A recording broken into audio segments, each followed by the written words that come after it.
Hello, ये देखेंगे camera वाले भाई साहब की तरफ से 21 रुपए का पुरस्कार है। पार्टी की तरफ से बार बार नमस्कार, आशीर्वाद की कामना है। प्रिया जी शुक्रिया अदा करें।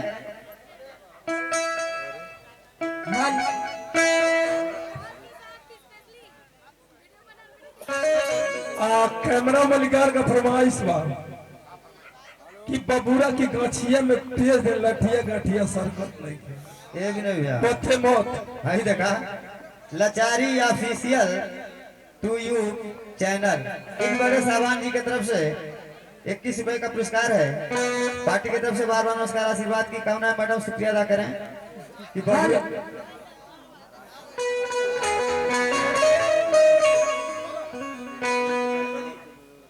ये देखेंगे सुदामा देवली की धरती से इन बड़े साहबान जी की तरफ से 21 रुपए का पुरस्कार।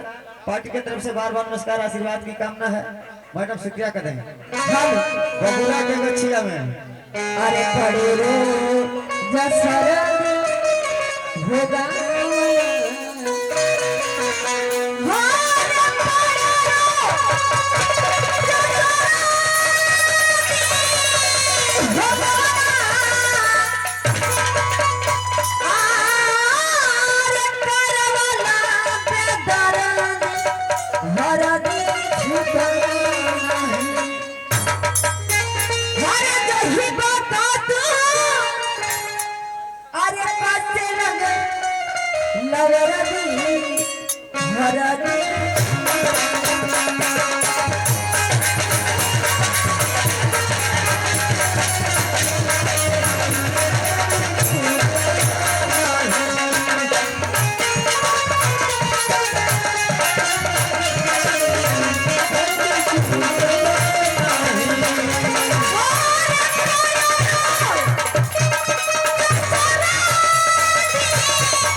ये देखेंगे सामान भैया पैसा तो दे गए हैं लेकिन नाम नहीं बताए हैं।